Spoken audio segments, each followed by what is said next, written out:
അടിസ്ഥാനമായിട്ട് വായിച്ചത് യൂദയുടെ ലേഖനം 11-ാം വാക്യമാണ്. മുമ്പ് ഞാൻ തുടക്കത്തിൽ തന്നതുപോലെ ഒന്ന് എനിക്ക് പറയാനറിയാൻ മേൽ. ഒന്നുകൂടെ വായിച്ചു. അവർക്ക് അയ്യോ കഷ്ടം, അവർ കയ്യിന്റെ വഴിയിൽ നടക്കുകയും കൂലി കൊതിച്ച് ബിലയാമിന്റെ വഞ്ചനയിൽ തങ്ങളെ തന്നെ ഏൽപ്പിക്കുകയും കോരഹിന്റെ മത്സരത്തിൽ നശിച്ചു പോകുകയും ചെയ്യുന്നു. ദൈവത്തിന്റെ മഹത്വം. വളരെ പരിചിതമായ ഒരു തിരുവെടുത്താണ് ഇന്ന് രാത്രിയിലെ തിരുവചന ചിന്തയ്ക്ക് അടിസ്ഥാനമായിട്ട് വായിച്ചത്. യൂദയുടെ ലേഖനം അതിൻ്റെ 11-ാമത്തെ തിരുവെടുത്ത്. ഈ തിരുവെടുത്തിൽ 3 വ്യക്തികളെ പരാമർശിക്കുന്നു. അതെല്ലാം നിങ്ങൾക്കറിയാം. 1 കയീൻ, 2 ബിലയാം, 3 കോരഹ്. ഈ 3 പേരുടെ രീതികളും പ്രവർത്തികളും ചെയ്തികളും നാം അനുഷ്ഠിച്ചാൽ നമ്മൾ നശിച്ചു പോകും. അതുകൊണ്ട് ഇങ്ങനെയുള്ള വിഷയങ്ങളെ വിട്ടൊടിഞ്ഞ് നശിച്ചു പോകാതെ നാം എല്ലാം നിത്യജീവൻ പ്രാപിക്കണം. അതായതിലെ പ്രധാന വിഷയം. അത് വചനപരിജ്ഞാനമുള്ളവരാ ഇന്ന് രാത്രി എന്നെ കേൾക്കുന്നതിൽ ഒരു സിംഹഭാഗം ആൾക്കാരും എപ്പോഴും പറയാറുള്ളത് ഒന്നുകൂടെ ആവർത്തിക്കാം. പുതിയ നിയമത്തിലെ 27 പുസ്തകത്തിൽ 21 ലേഖനങ്ങളിൽ വളരെ പ്രധാനപ്പെട്ട ഒരു ലേഖനമാണ് യൂദയുടെ ലേഖനം. ഒരധ്യായമുള്ള പല ലേഖനങ്ങളുണ്ട്. അതിലൊന്ന് യൂദയുടെ ലേഖനം. പിന്നെ ലേഖനം ഫിലേമോന്റെ ഒരു ലേഖനം. പിന്നെ യോഹന്നാന്റെ 2-ാം ലേഖനവും യോഹന്നാന്റെ 3-ാം ലേഖനം. അപ്പൊ ഈ 4 പുസ്തകങ്ങൾ ഓരോ അധ്യായങ്ങളേ ഉള്ളൂ പുതിയ നിയമത്തിൽ ലേഖനങ്ങളിൽ. പക്ഷെ ഇതെല്ലാം ഒന്നുകൊന്നൊക്കെ മെച്ചപ്പെട്ട പുസ്തകങ്ങളുമാണ്. അപ്പോൾ തന്നെ ഈ യൂദയുടെ ലേഖനത്തിൽ നമുക്കറിയാം, കാണാനങ്ങ് പറഞ്ഞു എത്ര വാക്യമാ? 25 വാക്യങ്ങളാ. ഇതുപോലെ 25 വാക്യമുള്ള വേറൊരു ലേഖനം ഏതാ?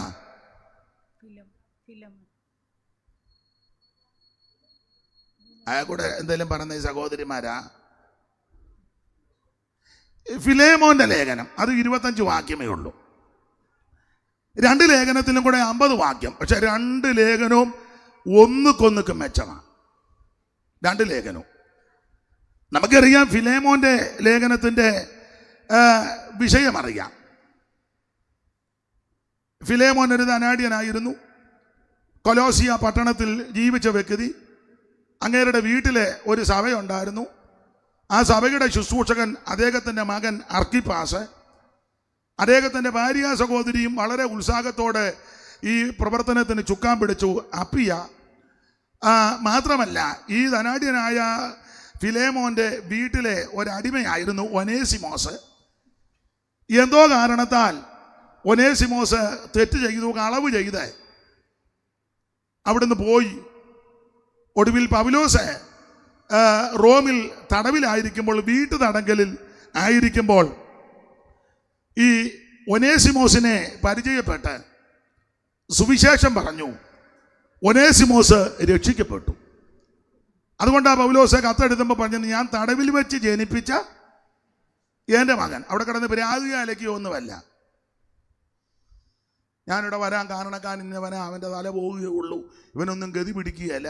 നമ്മൾ പറയുന്നൊന്നും പൊതുവെ പറയാനൊക്കുകയല്ല. പക്ഷെ പൗലോസ് ആ തടവിൽ വെച്ചും ഒരാളോട് സുവിശേഷം പറഞ്ഞ് അവനെ നേടിയെടുത്തു. അപ്പോൾ നിയമം അനുസരിച്ച് ഈ ഒനേസിമോസ് വീണ്ടും ഫിലേമോന്റെ വീട്ടിലോട്ട് വിടണം. അതിന് കത്ത് കൊടുത്ത് വിടുക, അതാണല്ലോ അതിലെ വിഷയം. ഞാൻ ആ ലേഖനം വായിച്ചപ്പോൾ വലിയ സന്തോഷവും കരയുകയും ചെയ്തു. യേശുക്രിസ്തുവിൻ്റെ ഒരു മനോഭാവമാണ് അവിടെ പൗലോസ് കാണിച്ചിരിക്കുന്നത്. അവൻ എന്തെങ്കിലും ചെയ്തിട്ടുണ്ടെങ്കിൽ എൻ്റെ മേ കണക്കിട്ടോളാൻ.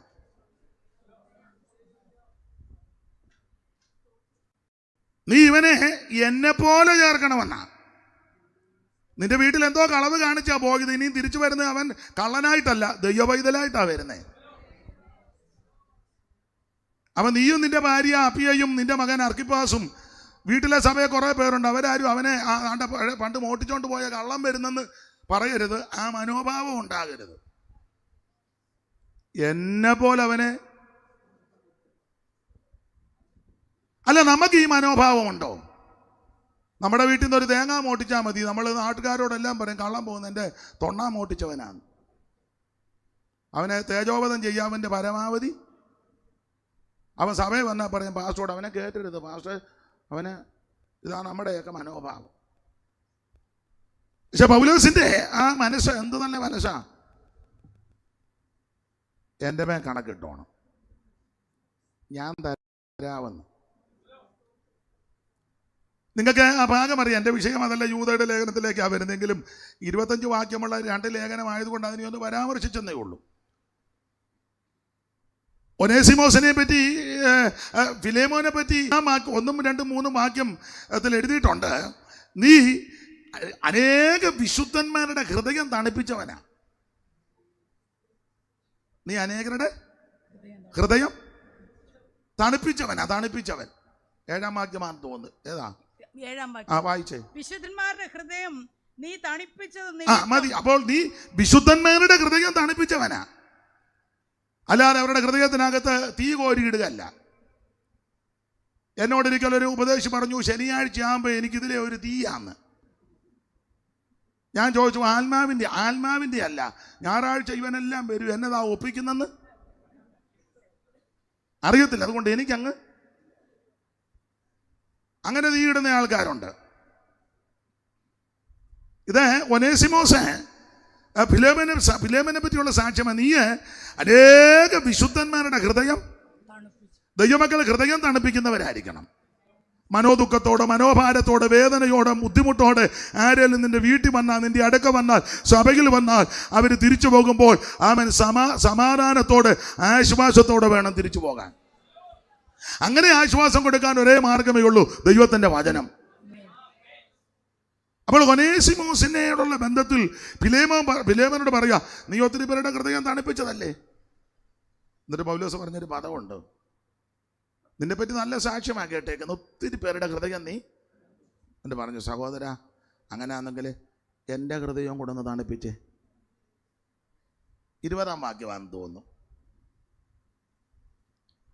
അതേ സഹോദര, നിന്നെ കൊണ്ട് എനിക്ക് കർത്താവിൽ ഒരു അനുഭവം വേണ്ടിയിരിക്കുന്നു. ക്രിസ്തുവിൽ എൻ്റെ ഹൃദയം തണുപ്പിക്കാം. നീ എൻ്റെ ഹൃദയം കൂടെ ഒന്ന് തണുപ്പിക്കുക. നീ അനേകരുടെ ഹൃദയം തണുപ്പിച്ച ആളാണ്, കേട്ടിട്ടുണ്ട്. നിന്നെപ്പറ്റി അനേകർ സാക്ഷ്യം പറഞ്ഞിട്ടുണ്ട്. സഹോദര, എനിക്കൂടെ ഒരു അനുഭവം വേണ്ടേ? എൻ്റെ ഹൃദയം കൂടെ ഒന്ന് തണുപ്പിക്കാം. ഇന്ന് രാത്രി ഇവിടെ വന്നിരിക്കുന്നവരെല്ലാം അന്യോന്യ ഹൃദയം തണുപ്പിക്കണം. അതാണ് നമ്മളെക്കുറിച്ച് കർത്താവ് ഉദ്ദേശിക്കുന്നത്. എനിക്ക് ഫിലേമോൻ്റെ ലേഖനമൊക്കെ അടുക്കടുക്കായിട്ട് പറയുന്നത് ഇന്ന് അതല്ല. നമ്മുടെ 25 വാക്യം 2 ലേഖനവും സെയിം ആയതുകൊണ്ടാണ് ഒന്ന് പരാമർശിച്ച് എടുത്ത ലേഖനത്തിലേക്ക് നമുക്ക് മടങ്ങി വരാം. യൂദയുടെ ലേഖനം 11-ാമത്തെ വാക്യം ശ്രദ്ധിക്കുക. ഈ യൂദയുടെ ലേഖനം നമുക്കറിയാം, ഈ യൂദ യേശു ക്രിസ്തുവിൻ്റെ അർത്ഥ സഹോദരനാകുന്ന യൂദയാ. കാരണം നമ്മുടെ കർത്താവാകുന്ന യേശു ക്രിസ്തുവിനെ പ്രസവിച്ച അനന്തരം അമ്മ വീണ്ടും മക്കളെ പ്രസവിച്ചു. അതിന് മക്കളുണ്ടായിരുന്നത് ധാരാളം വാക്യം തെളിവുണ്ട്. 6:3 ഇപ്പോൾ ഒന്ന് വായിച്ചോ. മർക്കോസ് 6:3. യേശു ക്രിസ്തുവിനെ പ്രസവിച്ച അനന്തരം ഈ അമ്മയ്ക്ക് മക്കളുണ്ടായി. ആ മക്കളെ പറ്റി അവിടെ പരാമർശമുണ്ട്. മർക്കോസിന്റെ സുവിശേഷം 6-ാം അധ്യായത്തിന്റെ 3-ാമത്തെ തിരുവെടുത്ത് വായിക്കാം. ദൈവത്തിന് മഹത്വം. ഇവൻ മറിയയുടെ മകനും യാക്കോബ്, യോസേ, യൂദ, ശിമോൻ എന്നിവരുടെ സഹോദരനുമായ തച്ചനല്ലയോ. കൊച്ചാക്കാനാ പറഞ്ഞത്, തച്ചനാന്ന്. നമ്മുടെ ഇടയിലും ചില ആൾക്കാർ പറയും, പുള്ളി നിങ്ങളുടെ സഭയിലല്ലേ? ഞങ്ങളുടെ സഭയിലാ. മീൻപിടുത്തവാ. അത് പറയേണ്ട ഒരു കാര്യവും ഉള്ളതല്ല. എന്നാൽ അതുകൂടെ ചേർത്ത് ഇപ്പൊ എല്ലാവരും പാമ്പിയിരിക്കുക. ചിലരെ പറ്റി പറയല്ലേ, പുള്ളി നിങ്ങളുടെ സഭയിൽ. നമ്മുടെ സഭയിലാ. മറ്റേതാ. ആർക്കും ഒന്നും അറിയാമല്ല. എല്ലാവരും പൊട്ടമാടത്ത് ഇരിക്കും പോലെ ഇരിക്കുക. ഇതിൻ്റെ അപ്പുറം പറഞ്ഞാച്ചാ ഈ കണ്ണടച്ചിരുട്ടാക്കരുത്. എനിക്കിഷ്ടമല്ല. ഉള്ളതുപോലെ പറയണം.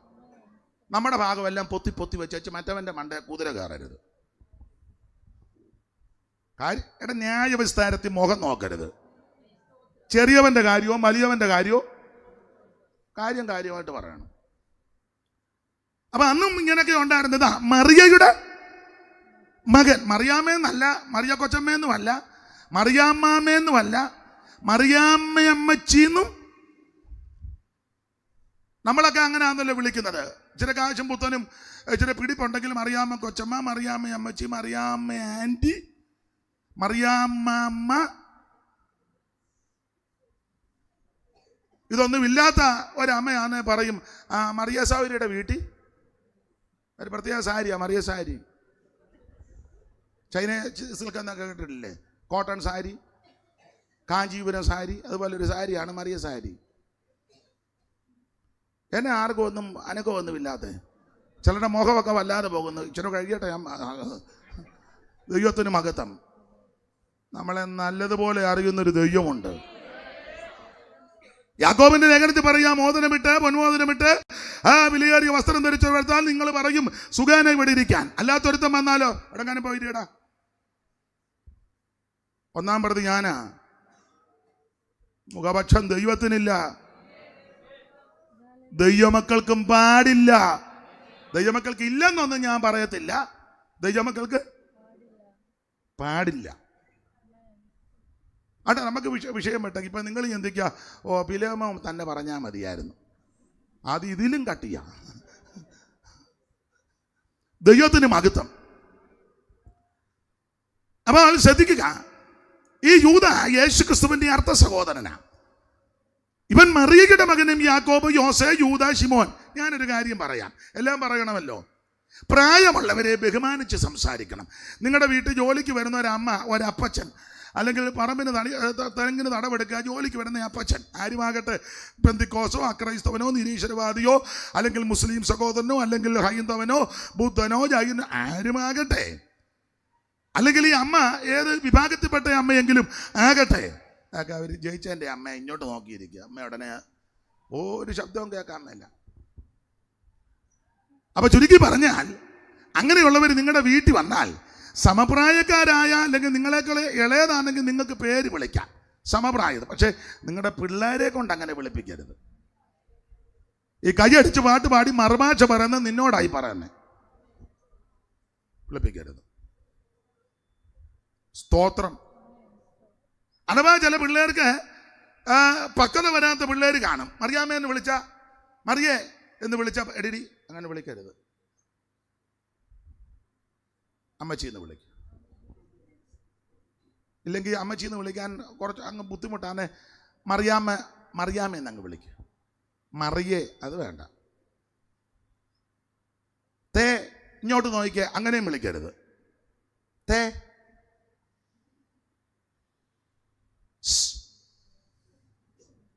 ഇതൊക്കെ ദൈവം കണ്ടോണ്ടിരിക്കുക. നിന്റെ ഈ സൂത്രബുദ്ധിയും കുരുട്ടുബുദ്ധിയല്ല. നിങ്ങൾക്ക് സമപ്രായക്കാർക്ക് വിളിക്കാം, നിങ്ങളിൽ ഇളയതാന്നേലും പേര് വിളിക്കാം. പക്ഷേ ഇതൊക്കെ പഠിക്കണം, പിള്ളേരെ പഠിപ്പിക്കണം. അങ്ങനെ ചെയ്യുന്ന ഒത്തിരി പേരെ എനിക്കറിയാം, ധാരാളം പേരെ എനിക്കറിയാം. നല്ല മനുഷ്യരുണ്ട്, കുഴ തെറ്റിയതുമുണ്ട്, അത് ജന്യത്തലയിലും കാണും. നല്ല ആൾക്കാരും ഉണ്ട്. അപ്പോൾ ഇവിടെ അങ്ങനെയുള്ള പ്രയോഗമാ.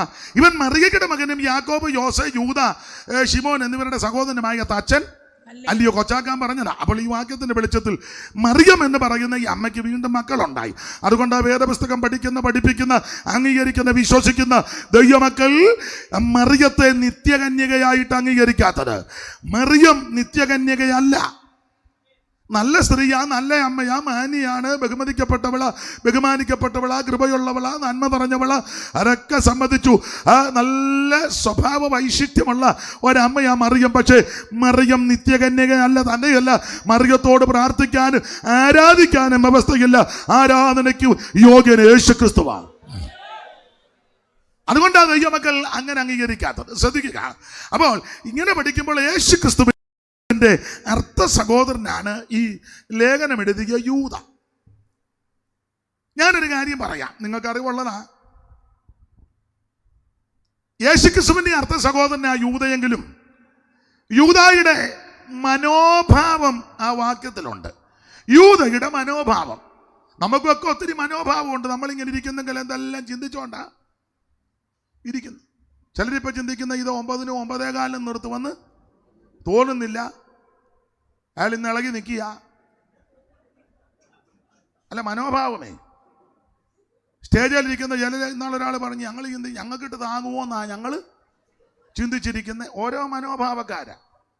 വേറെ ചെല്ലു പറഞ്ഞ നമ്മുടെ സഭയെ പറ്റി പുള്ളി വല്ലോ പറയുമോ, അങ്ങനെ മനോഭാവക്കാരുണ്ട്. ആട്ടെ, നമ്മുടെ എല്ലാം മനോഭാവം ദൈവം അറിയല്ലേ. ഇരിക്കുന്നതും എഴുന്നേക്കുന്നതെല്ലാം അവിടെ നിന്ന് അറിയുന്നുണ്ട്. ഹൃദയത്തിലെ നിരൂപണങ്ങളും ഇരിക്കുന്നതും ഞാൻ എഴുന്നേൽക്കുന്നതും കർത്താവ് കാണുന്നു, ഗ്രഹിക്കുന്നു കർത്തനൻ ഹൃദയ നിരൂപണ. ദൂരത്തു നിന്നും തന്നെ ഇതത്ഭുതം, ദൂരത്തു നിന്നും തന്നെ ഇതത്ഭുതം, ഈ പരിജ്ഞാനം, ഈ പരിജ്ഞാനം ആശ്ചര്യദായകമേ. അറിയുന്നു ശോധന ചെയ്തന്റെ നാഥൻ, അറിയുന്നു ശോധന ചെയ്തന്റെ ഈ പരിജ്ഞാനം. അപ്പൊ ശ്രദ്ധിക്കുക, നമ്മുടെ ഹൃദയത്തെ നന്നായിട്ട് അറിയുന്ന ദൈവമാണ്. മനോഭാവം, യൂദയുടെ ഒരു മനോഭാവം. 1-ാം വാക്യം വായിച്ചാട്ടെ ലിസുമാമേ. യേശുക്രിസ്തുവിന്റെ ദാസനും യാക്കോബിന്റെ സഹോദരനുമായ യൂദ. അപ്പൊ യൂദ തന്നെ ഒന്ന് പരിചയപ്പെടുത്തുക. യേശുക്രിസ്തുവിന്റെ ദാസൻ എന്നാ പരിചയപ്പെടുത്തിയത്. യഥാർത്ഥത്തിൽ യൂദ യേശുക്രിസ്തുവിന്റെ അർത്ഥ സഹോദരനാ, പക്ഷെ അങ്ങനെ പരിചയപ്പെടുത്തിയില്ല. അതാ മനോഭാവം. യേശുക്രിസ്തുവിന്റെ ദാസൻ. ഇവരൊക്കെ എന്നേക്കാൾ നന്നായിട്ട് വചനമൊക്കെ ഗ്രഹിച്ചവരും പഠിച്ചവരും പഠിപ്പിക്കുന്നവരുമാണ്. അവിടെ ദാസൻ എന്ന് കൊടുത്തിരിക്കുന്നെങ്കിലും ശരിയായ പ്രയോഗം യേശുക്രിസ്തുവിന്റെ അടിമ, സർവന്റ് എന്നല്ല, യേശുക്രിസ്തുവിന്റെ അടിമ. വേണമെങ്കിൽ യൂദായ്ക്ക് തന്നെ ഒന്ന് പരിചയപ്പെടുത്താം. യേശുക്രിസ്തുവിന്റെ സഹോദരനെന്ന് പരിചയപ്പെടുത്തുകാരനെ കുറച്ചുകൂടെ മാന്യതയും കുറച്ചുകൂടെ ബഹുമാനവും കുറച്ചുകൂടെ ആദരവും സഭയിലൊക്കെ ചെന്ന പ്രത്യേക കസേര, അങ്ങനെയാണല്ലോ ഇപ്പം കാര്യങ്ങൾ പോയിക്കൊണ്ടിരിക്കുന്നേ.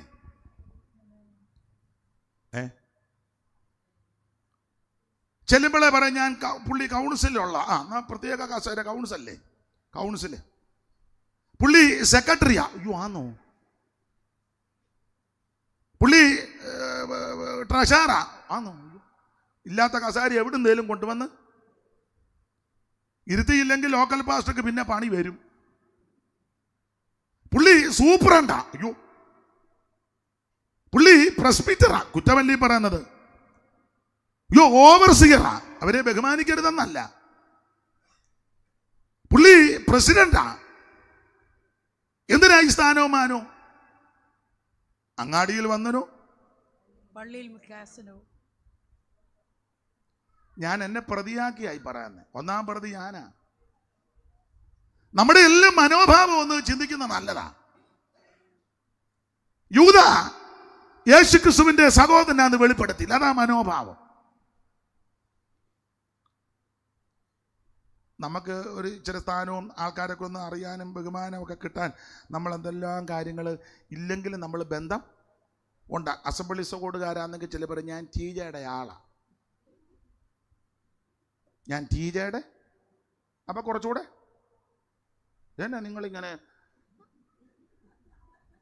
പറയും. ചർച്ചോക്കോടുകാരാന്നേ പറയും ഞങ്ങൾ വൈ റജിയുടെ ആളാ. IPC-കാരാന്നേ പറയും ഞാൻ വത്സന്റെ ശിങ്കിടിയ. എന്തിനാ ഇതെല്ലാം പറയുന്നേ? ഷാരോങ്കാരാണ് പറയാം തോമാച്ചന് ഞങ്ങൾ ഫസ്റ്റ് കസിനാ. ചെന്നിത്തലക്കാർ പറയുന്നത് ജേക്കബ് സാറ് ഞങ്ങളും. TPM-കാർ പറയും ചീഫ് പാസ്റ്ററുടെ കുടുംബത്തിൽപ്പെട്ടതാ ഞാൻ. അവര് ആട്ടെ, പറയുവോ പറയാതിരിക്കുവോ. ചെല്ലിപ്പറത്തില്ല BG ശൗമേലപ്പച്ചൻ്റെ ഞങ്ങളൊരു ഫാമിലിയാ. കേട്ടിട്ടില്ലേ ചെല്ലി പറയാന്നെ? IPC-കാരാണെങ്കിലും പറയാം ഉണ്ണുണ്ണി സാറ് ഞങ്ങളും. എന്തിനാ ഇതെല്ലാം പറയുന്നതെന്ന് ചോദിച്ചാലും മറുവശം ചെല്ലുന്നിടത്ത് കുറച്ച് മാന്യത, ബഹുമാനവും ആദരവും കിട്ടും. പക്ഷെ യൂദയ്ക്ക് അങ്ങനെ താല്പര്യമില്ല. യൂദായുടെ മനോഭാവം യേശുക്രിസ്തുവിന്റെ സഹോദരൻ എന്നറിയുന്നതിലും അവന് മാന്യത അവിടുത്തെ ദാസനായിട്ടിരിക്കുന്നതാണ്. അയ്യോ, ഞാൻ എന്നെയും കൂടെ പ്രതിയാക്കി പറയാ, ദൈവത്തിന്റെ ദാസൻ എന്ന് പേര് വെക്കുന്നതാ കുറച്ചുകൂടെ നല്ലത്. നോട്ടീസിലേ ദൈവത്തിന്റെ ദാസൻ അങ്ങനാണോ ഇപ്പം വെക്കുന്നത്? അങ്ങനാണോ വെപ്പിക്കുന്നത്? ഇനി ഏതേലും ഒരുത്തൻ അങ്ങനെ വെപ്പിച്ചാൽ അവന്റെ കാര്യത്തിനൊരു തീരുമാനമായി. എന്നെ അധ്യക്ഷൻ കണ്ണടച്ചിരുട്ടാക്കുന്ന ഞാൻ കാര്യമാണ് പറയുന്നത്. കറക്റ്റ് കാര്യമായി പറയാൻ പേടിയൊന്നുമില്ല. ഞാൻ ആരെങ്കിലും ചോദിച്ചാൽ അയാളെ പറഞ്ഞു വെച്ച് പോയതാ, എന്നെ വിട്ടേക്കാൻ അങ്ങ് പറഞ്ഞാൽ മതി. എന്റെ പ്രിയരെ, നമ്മുടെ എല്ലാം മനോഭാവം ഒന്ന് ചിന്തിച്ചേ. യൂദായുടെ ആഗ്രഹ മനോഭാവം ബന്ധം പിടിക്കാനല്ല, ഞാൻ യേശുക്രിസ്തുവിന്റെ അടിമയാണ്, ഞാൻ യേശുക്രിസ്തുവിന്റെ ദാസനാണ്. അതാ ഏറ്റവും വലിയ പദവി. നീ ഒരു ദൈവദാസി, നീ ഒരു ദൈവദാസൻ. അതിൽ കൂടുതൽ എന്നാ പദവി കിട്ടാനാ? തന്നെയല്ല ഇവര് ഈ അങ്ങോട്ടും ഇങ്ങോട്ടൊക്കെ പരിചയപ്പെടുത്തുമ്പോഴും റവറൻ്റെന്നോ ഡോക്ടറെന്നോ സോയാൻസോ അങ്ങനൊന്നും പരിചയപ്പെടുത്തുകയില്ല. സഹോദരൻ എന്നാ. നിങ്ങൾ പത്രോസിന്റെ 2-ാം ലേഖനം 3-ാം അധ്യായത്തിന്റെ 15-ാമത്തെ വാക്യം ഒന്ന് വായിച്ചേ ലിസമാമേ. ലിസമാമ തന്നെ വായിക്കണമെന്നില്ല, എടുത്തവർക്ക് ഉറക്കെ വായിക്കാം, അവിടെ എടുക്കാൻ താമസമാണ്. അയാളൊരു തള്ളേനെ കണ്ടിന്ന് കൊണ്ടുവന്ന് പുള്ളിക്കാരിയെ കൊണ്ട് തന്നെ വായിപ്പിക്കുക, ഞങ്ങളും വായിക്കാനിരുന്നതാ എന്ന് ചിന്തിക്കണ്ട. എടുത്തവർക്ക് ഉറക്കെ വായിക്കാം, അല്ലെങ്കിൽ ലിസമാമ വായിക്കും. അങ്ങനെ തന്നെ നമ്മുടെ പ്രിയ സഹോദരനായ പൗലോസും, കണ്ടോ സംബോധന, സഹോദരനായ പൗലോസ്. ആദിമ നൂറ്റാണ്ടിലൊക്കെ ഇങ്ങനെ പരിചയപ്പെടുത്തുന്നത് സഹോദരനായ പൗലോസ്. ഇതാരാ പറഞ്ഞത്?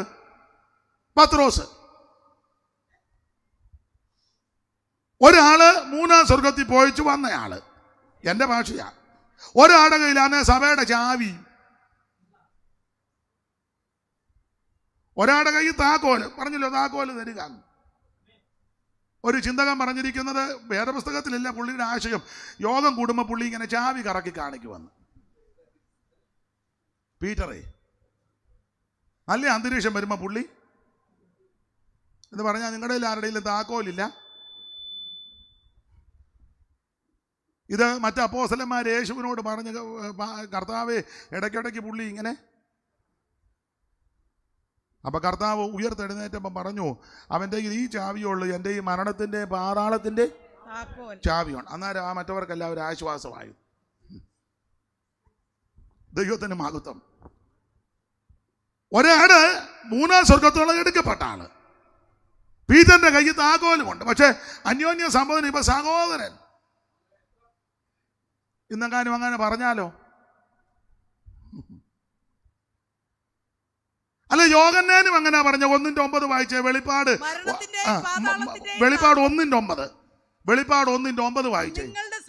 നിങ്ങളുടെ സഹോദരൻ, അങ്ങനെ എഴുതിയേക്ക്, നിങ്ങളുടെ സഹോദരൻ. യോഹന്നാൻ തന്നെ പരിചയപ്പെടുത്തുക, നിങ്ങളുടെ സഹോദരൻ. ഇതൊക്കെ ഒന്ന് ചിന്തിക്കുന്ന നല്ലതാ. ഇന്നെങ്ങാനും അങ്ങനെ മെയിൻ ആളിനെ കയറി സഹോദരാന്ന് വിളിച്ചാൽ തീർന്നതോടെ. മുമ്പേ പറഞ്ഞാൽ അവന്റെ കാര്യത്തിലൊരു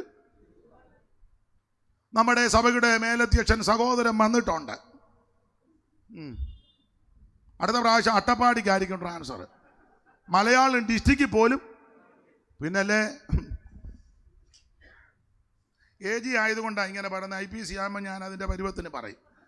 മര പറഞ്ഞ് ആ കൊടിയിടുന്നത്. ചിലർ പറയാറുണ്ട് ഇവിടുത്തെ കാര്യമല്ല അവിടെ, അല്ലല്ല ഇവിടുത്തെ കാര്യം ഇവിടെ തന്നെ പറയണം, ഇവിടുത്തെ കാര്യം പിന്നെ ഇവിടെ പറയാതെ വേറെ വല്ലയിടത്തും പോയി എന്തുവാ മൊത്തം വായിക്കുന്നത്? ഉള്ള കാര്യമാണ് നീ പറയുന്നത്. അന്യോന്യം പരിചയപ്പെടുത്തുന്നത് സഹോദരൻ, ജ്യേഷ്ഠ സഹോദരൻ യേശുക്രിസ്തുവാണ്, ജ്യേഷ്ഠ സഹോദരൻ. അവിടെ ഞാൻ ആ ഭാഗത്തേക്കൊന്നും പോകുന്നില്ല. നമുക്ക് എപ്പോഴാണ് നിർത്തേണ്ടത്? എന്ത് നമ്മുടെ പാസ്റ്റർ എപ്പോൾ അധ്യക്ഷനോട് എപ്പോൾ നിർത്തണം? 9 മണിയാണ് നമ്മുടെ. ആയിക്കോട്ടെ. അപ്പൊ ജ്യേഷ്ഠ സഹോദരൻ യേശുക്രിസ്തു, യൂദയുടെ മനോഭാവം യേശുക്രിസ്തുവിന്റെ ദാസൻ. രണ്ടാമത്തെ ഒരു മനോഭാവം, അതുകൂടെ പറഞ്ഞ ആ ഭാഗം വിടാം. രണ്ടാമത്തെ മനോഭാവം ഒന്നാം വാക്യം ഒന്നുകൂടെ വായിച്ചോ. യേശുക്രിസ്തുവിന്റെ ദാസനും യാക്കോബിന്റെ സഹോദരനുമായ ഇനി മൂന്നാം വാക്യം അടുത്തത്. പ്രിയരെ, നമുക്ക് പൊതുവിലുള്ള രക്ഷയെക്കുറിച്ച് നിങ്ങൾക്ക് എഴുതുവാൻ സകല പ്രയത്നവും ചെയ്യെങ്കിൽ വിശുദ്ധന്മാർക്ക് ഒരിക്കലായി പരമേൽപ്പിച്ച വിശ്വാസത്തിന് വേണ്ടി പോരാടേണ്ടതിന് പ്രബോധിപ്പിച്ചെഴുതുവാൻ ആവശ്യമെന്ന് എനിക്ക് തോന്നി. നമ്മുടെ ദൈവത്തിന്റെ കൃപയെ ദുഷ്കാമവൃത്തിക്ക് ഹേതുവാക്കി ഏകനാഥന് നമ്മുടെ രക്ഷിതാവുമാകുന്ന യേശുക്രിസ്തുവിനെ നിഷേധിക്കുന്ന അഭക്തരായ ചില മനുഷ്യർ നുഴഞ്ഞു വന്നിരിക്കുന്നു.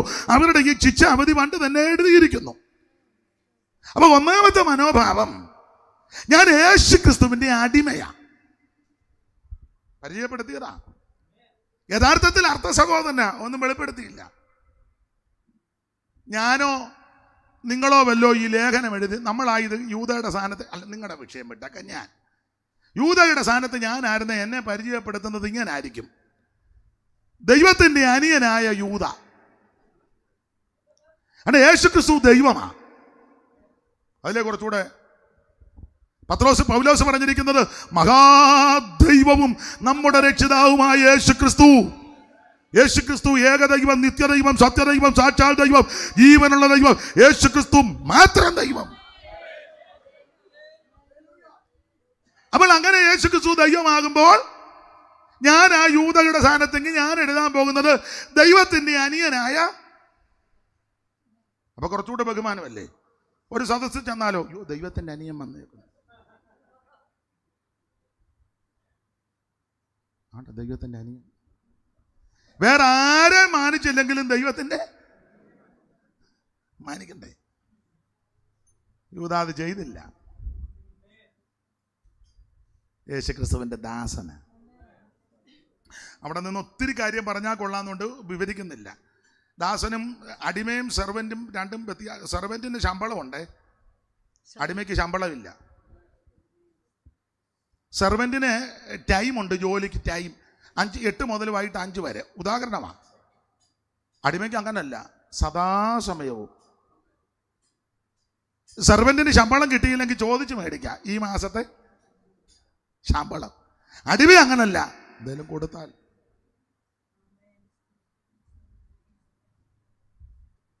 എൻ്റെ സഹപഠന്മാരെ, നമ്മളെല്ലാം അടിമകളാണ്. അതുകൊണ്ട് ശമ്പളം മേടിക്കുന്നവരും ശമ്പളം ചോദിക്കുന്നവരും ചോദിച്ച് മേടിക്കുന്നവരും കൊടുത്തില്ലെങ്കിൽ സെക്രട്ടറി ബോർഡുമായിട്ട് ഞായറാഴ്ച വന്നേച്ച് തന്നവൻ്റെ ലിസ്റ്റ് തരാത്തവൻ്റെ ലിസ്റ്റ് നിങ്ങളെല്ലാം വായിച്ചേച്ച് പോണം. എത്രയും പെട്ടെന്ന്. എന്നെ എല്ലാവരും പമ്മിയിരിക്കുന്നത്.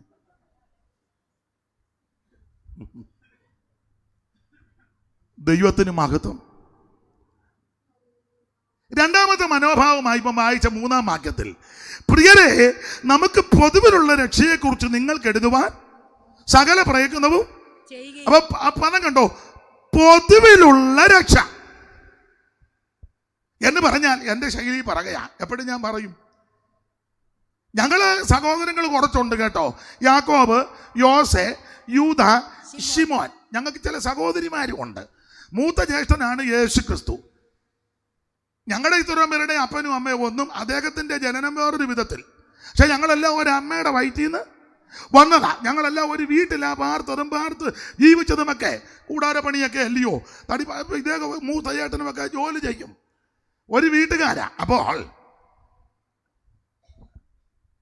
കുടുംബക്കാരാകുന്ന ഞങ്ങൾക്ക് ഒരു പ്രത്യേക രക്ഷയും കുടുംബത്തിൽ പിറക്കാത്ത നിങ്ങൾക്ക് വേറൊരു രക്ഷയുമല്ല. കുടുംബത്തിൽ പിറന്ന ഞങ്ങൾക്കും കുടുംബത്തിൽ പിറക്കാത്ത നിങ്ങൾക്കും നമുക്ക് 2 കൂട്ടരും കൂടെ ഒറ്റ രക്ഷ, ഒരേ ഒരു രക്ഷകൻ. നീ ചെന്നിത്തലയിലെ വലിയ കുടുംബമായിരിക്കാം, അല്ലെ കാലാഴ്മയിലോ പുത്തോളപ്പടിയിലോ കല്ലുമൂട്ടിലെയോ ചെറുകോലിലെയോ പുതിയ കാവിലെ വലിയ കേടുകെട്ട് നീ പോളച്ചിറക്കലെ ആയിരിക്കാം. ഒരു കുടുംബമുണ്ട് പോളച്ചിറക്കല്, ഇല്ലേ? അതുകൊണ്ടല്ലേ പറഞ്ഞ നമ്മുടെ സൂപ്രണ്ടപ്പച്ചൻ്റെ ഒക്കെ കുടുംബം. പിന്നെ അങ്ങേരുടെ പെങ്ങളെ അല്ലയോ അടപ്പനാങ്കണ്ടത്തിൽ കുഞ്ഞിക്കാച്ചൻ കെട്ടിയത്, ടൊയോട്ട സണ്ണിയുടെ അമ്മ. പോളച്ചിറക്കല്ലേ സൂപ്രണ്ടപ്പച്ചൻ്റെ പെങ്ങളാ. ഒരു പെങ്ങളെ ആ കുന്നുചിറയിലെ കുഞ്ഞുവാനുച്ചാൻ്റെ അമ്മ. അതിന് വല്ലായില്ലേ? അതവിടെ നിൽക്കട്ടെ. നിങ്ങളോടത്ത് ഞാൻ വെറും പൊട്ടനാന്ന് ഓർത്തിരിക്കുകയാണ്. ഏതായി അല്ലേ മുളമൂട്ടിലേ ആയിക്കോട്ടെ കുഞ്ഞുവാനുച്ചാൻ്റെ. ഏതാ? അയ്യോ കല്ലുമല ഇല്ല, ബന്ധമല്ലേ ഇവരെല്ലാം. നമ്മൾ മുളമൂട്ടിലേ ആയിക്കോട്ടെ. അവർ കുറഞ്ഞ പുള്ളിക്കാരല്ല. കുഞ്ഞുവാനുച്ചാൻ്റെ അമ്മയും തോമാച്ചൻ്റെ അമ്മയും ചേട്ടത്തി അനിയത്തിയാ. ഇത് മൊത്തം കണക്റ്റഡ് ആണ്. രണ്ടും മല്ലപ്പള്ളി പൈനുമൂട്ടിലെയാ, തിരുവല്ല പൈനുമൂട്ടിലായി രണ്ടമ്മമാർ. കല്ലുമല കുഞ്ഞുവാനുച്ചാൻ്റെ അമ്മയും ഷാരോൻ തോമാച്ചാൻ്റെ അമ്മയും അയ്യാപിള്ള സാറിൻ്റെ ഭാര്യ. ആ ബന്ധം ഇപ്പോൾ പിടി കിട്ടിയോ? അവിടെ ഇരുന്നോട്ട്. തോമാച്ചൻ്റെ ഭാര്യ ഏലിയാമ്മ കൊച്ചമ്മയും ചെന്നിത്തല ഏക്കപ്പച്ചാൻ്റെ ഭാര്യ ചേട്ടത്തി അനിയത്തിയാ. രണ്ടും മല്ലപ്പള്ളിയില്ല. അത് വേറൊരു ബന്ധം, അവിടെ ഇരിക്കട്ടെ.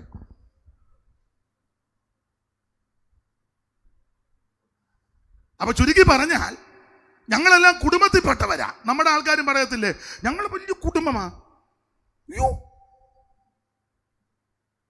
ഞങ്ങൾ റോയൽ ഫാമിലി. മറ്റേതോ കുടുംബം. അതാ തുരുത്തെ താമസിക്കുന്ന തങ്ക, അപ്പുറം തുരുത്തെ താമസിക്കുന്ന തങ്കയ്ക്ക് എന്നാ കുടുംബം? ഞങ്ങൾ കുടുംബക്കാർ ആയിക്കോട്ടെ. എൻ്റെ ഭാഷയെ പറയാം, വചനത്തിന്ന് കുടുംബത്തിൽ പറഞ്ഞ നിനക്കും കുടുംബത്തിലല്ലെന്ന് പലരും ചിന്തിക്കുന്ന മറ്റൊരു വ്യക്തിക്കും സകലർക്കും രക്ഷ ഒന്നാ, രക്ഷകൻ ഒരുവനാ. നീ പകലോമറ്റമാന്നേലും ചങ്കരിപുരിയാന്നേലും കാളികാവാന്നേലും കളീക്കലാന്നേലും കൊച്ചുകളിക്കലാന്നേലും മുളമൂട്ടിലെയാന്നേലും പോളച്ചിറക്കയാന്നേലും തായിലത്തെയാന്നേലും കുരുടാമണ്ണിലെയാന്നേലും ഏത് വട്ടശ്ശേരി ആന്നേലും വട്ടശ്ശേരി തരുമേനിയുടെ വട്ടശ്ശേരി ആന്നേലും വാക്കേലയാന്നേലും ചാമേലയാന്നേലും ഏത് കുന്നത്തെയാന്നേലും നീ രക്ഷിക്കപ്പെടണം. മറ്റൊരുത്തനും രക്ഷയില്ല. രക്ഷകൻ യേശു ക്രിസ്തു മാത്രം. ഒരുവൻ മാത്രമാണ് രക്ഷിതാവ്. Price the Lord. യൂദയുടെ മനോഭാവം പ്രിയരെ, നമുക്ക് പൊതുവിലുള്ള രക്ഷ. ഞങ്ങൾക്ക് കുടുംബക്കാർക്കും ഈ കുടുംബത്തിൽ പെടാത്ത നിങ്ങൾക്ക് നമുക്കെല്ലാം കൂടെ ഒറ്റ രക്ഷയാ, ഒരേ ഒരു രക്ഷകനാ. അത് നസറായനാകുന്ന യേശു ക്രിസ്തു. ഇന്ന് രാത്രി ആ രക്ഷകൻ ഇവിടെ വന്നിട്ടുണ്ട്. ഈ രക്ഷകനെ ഏറ്റെടുത്ത് തിരിച്ചു പോകാവൂ. 5 പൈസ മുടക്കണ്ട, അര കാശ് മുടക്കണ്ട, അര മൈൽ നടക്കണ്ട. എന്തുവാ സമയമായോ? വാച്ചേ നോക്കുന്നത് എന്തിനാ നോക്കിയേ? എന്നറിയാൻ വേണ്ടിയായിരിക്കും.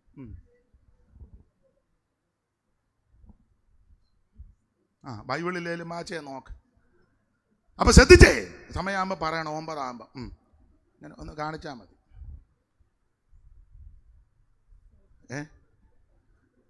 അപ്പൊ ശ്രദ്ധിക്കുക, യൂദയുടെ മനോഭാവം നമുക്കെല്ലാവർക്കും കൂടെ ഒറ്റ രക്ഷ. ഞാൻ ഓടിച്ചേ മുമ്പോട്ട് പോകാം.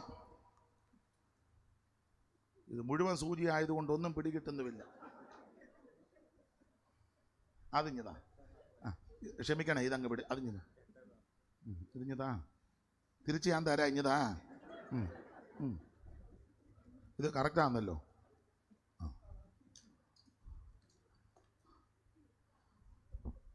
അപ്പൊ ശ്രദ്ധിക്കുക, ഇനി ഈ യൂദയുടെ ലേഖനത്തിൽ ഒരു പ്രധാന പ്രയോഗമുണ്ട്, സൂക്ഷിക്കുക.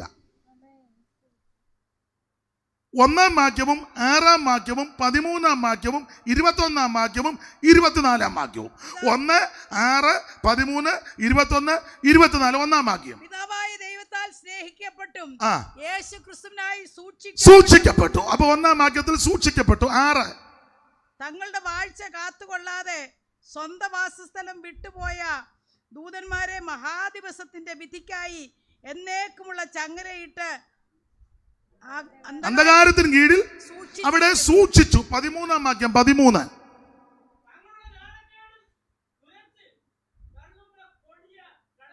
ആ, സൂക്ഷിച്ചു. അവിടെ സൂക്ഷിച്ചു. 21 നിത്യജീവനായിട്ട് നമ്മുടെ കർത്താവിനായി കാത്തും കൊണ്ട് ദൈവസ്നേഹത്തിൽ നിങ്ങളെ തന്നെ സൂക്ഷിക്കുക. 24 അങ്ങനെ കട്ടക്കട്ടവായിരിഞ്ഞു വാ മോനെ. എടേ നീ അവിടെ പോയിരുന്നേ, ചച്ചാനെ ഇങ്ങോട്ട് ആക്കിക്ക്. ഇഞ്ഞു വാ, നീ പുറകോട്ട് പോയിരുന്നേച്ചേ. അല്ല, നീ കണ്ട് ആ കസേരയിലോട്ട് പോയിരിക്കും. അച്ഛാ ഇഞ്ഞു വാ, ഇവിടോട്ട് വന്നിരിക്കേ, ഇങ്ങോട്ട് വന്നിരിക്കാൻ. വേറെ ദിവസം നന്നായിട്ട് വായിക്കുന്നില്ലേ, പിന്നെ ഇവിടെ ഇരിക്കുന്നതിന് തന്നെ. അപ്പൊ രണ്ടുപേരും കട്ടക്കട്ട വായിച്ചോണം. അപ്പൊ ശ്രദ്ധിക്കുക, ഈ യൂദയുടെ ലേഖനത്തിലെ പ്രധാന പ്രയോഗമാ സൂക്ഷിക്കുക, സൂക്ഷിക്കണം. 1-ാം വാക്യത്തിലും 6-ാം വാക്യത്തിലും 13-ാം വാക്യത്തിലും 21-ാം വാക്യത്തിലും 24-ാം വാക്യത്തിലും കൊടുത്തിരിക്കുന്ന പദം സൂക്ഷിക്കുക. എന്നെ കേൾക്കുന്ന പ്രിയരെ, നന്നായി സൂക്ഷിച്ചോണം. എല്ലാ കാര്യവും സൂക്ഷിക്കണം. ആ ഭാഗത്തേക്കൊന്നും ഞാൻ പോകുന്നില്ല. അത് പ്രത്യേക. ഇനി ഈ ലേഖനത്തിന് വേറൊരു പ്രത്യേകത, ഒരു വേദ പഠിതാവ്, ഒരു ദൈവദാസൻ പറഞ്ഞിരിക്കുന്നത്, യൂദായുടെ ലേഖനത്തിന് അദ്ദേഹം കൊടുത്തിരിക്കുന്ന ഒരു വിശേഷണം, ഇത് ഒരു ഈ ലേഖനത്തെ പറ്റി പറയുക, ഇതൊരു പോസ്റ്റ് കാർഡാന്നാ പറഞ്ഞേക്കുന്നത്. പോസ്റ്റ് കാർഡ് ലേഖനം, ഇല്ലൻ്റെ അല്ല. പിന്നെയോ എന്ന് പറഞ്ഞാൽ ഇല്ലൻ്റിൽ ഒത്തിരി നമുക്ക് എഴുതാം, പോസ്റ്റ് കാർഡിൽ ഒത്തിരി ഒന്നും എഴുതാൻ 25 വാക്യം ഉള്ളത് കൊണ്ടാണ് പുള്ളി പറഞ്ഞേക്കുന്നത് ഇതൊരു പോസ്റ്റ് കാർഡാണ്. പോസ്റ്റ് കാർഡിൽ ഒത്തിരി ഒന്നും വലിച്ചു വാരി എഴുതുകയില്ല, പക്ഷേ എഴുതുന്നതെല്ലാം നല്ല ഇല്ലെങ്കിൽ നമ്മൾ ഒത്തിരി കാണുന്ന ഗൾഫിൽ, പണ്ടൊക്കെ ഗൾഫിലോട്ട് എഴുത്തല്ലയോ അമേരിക്ക. അച്ചായ സുഖമായിട്ടിരിക്കുന്നു, പിന്നെ അപ്പുറത്തെ അവനെ ഇടയ്ക്കിടയ്ക്ക് അതിരെ വന്ന് നിൽക്കുന്നുണ്ട്, എന്നാന്ന് ഞാൻ ഇതെല്ലാം അങ്ങ് എഴുതുക. ഇല്ലൻ്റിൽ അവരുടെ കോഴി ഇന്നാൾ ഇങ്ങോട്ട് കയറിയെന്നും പറഞ്ഞ് ആ തള്ള അവിടെ കിടന്ന് എന്നെ ഗൾഫിന് കോഴി മുട്ട കിട്ടുന്നു.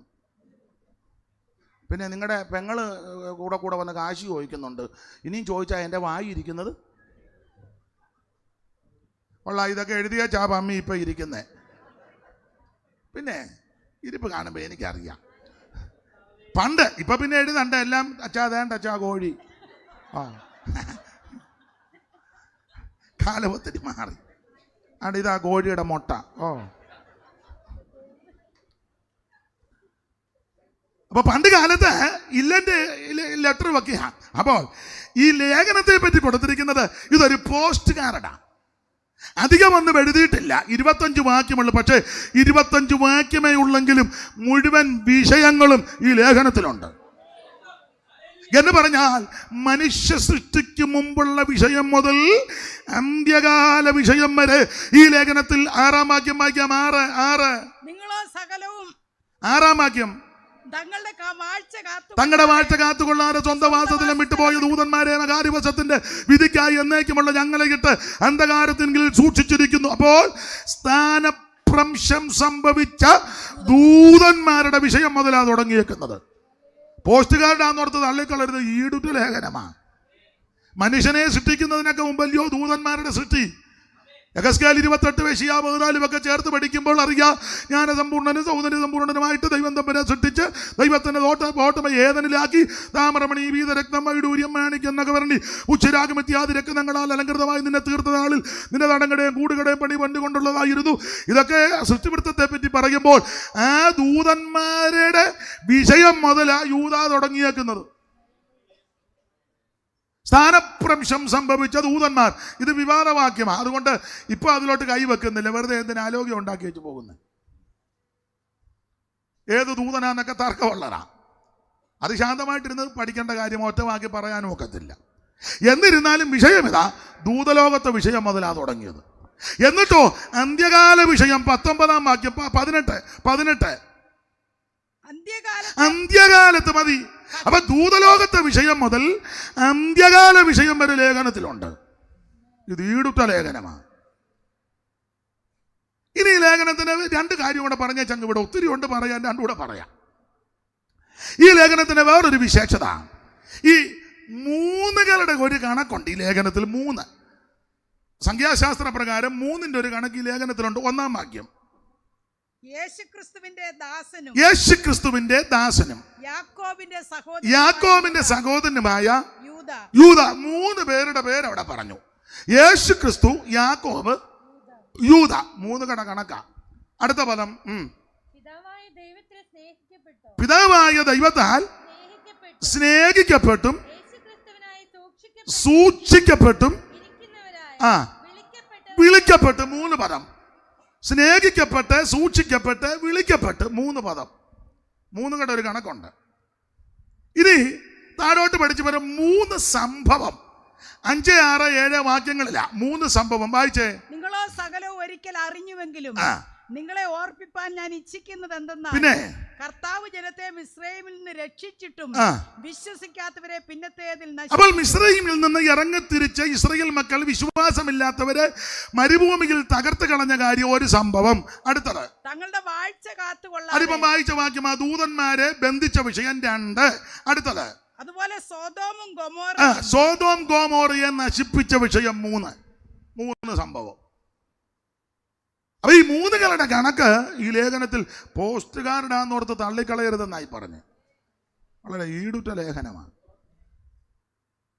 ഇനി ഒരു 3 കണക്ക് 19 വാക്യം വായിച്ചേ. 19 അവർ ഭിന്നത ഉണ്ടാക്കുന്നവര്, പ്രാകൃതന്മാര്, ആത്മാവില്ലാത്തവര്. ഇത് മിക്കടത്തും കൊണ്ട് ഇവിടെ ഉണ്ട്. ഇപ്പൊ ഞാനത് തൊടുന്നില്ല. പിന്നീട് ഉണ്ടാക്കുന്നവര്, പ്രാകൃതന്മാര്, എന്തോ നീ പറയരുതെന്നോ പിന്നെന്താ പറഞ്ഞു?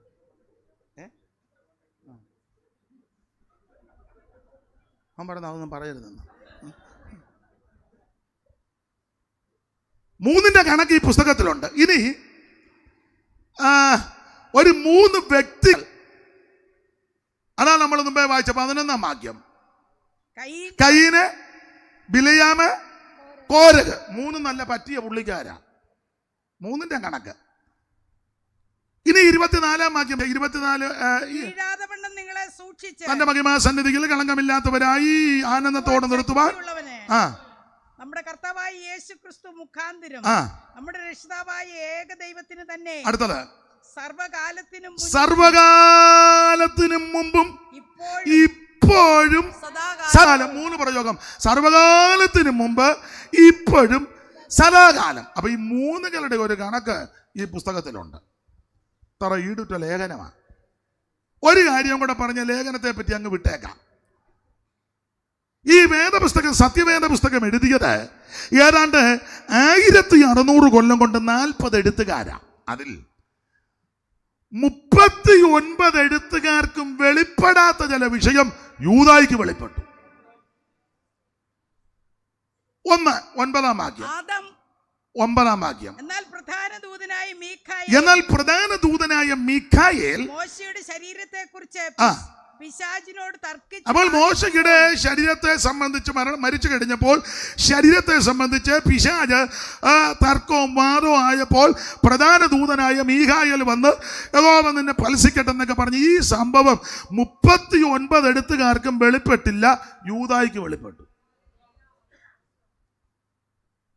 അതുപോലൊരു സംഭവമാണ് 14-15 വാക്യം. ആദാം മുതൽ ഏഴാമനായ ഹാനോക്കും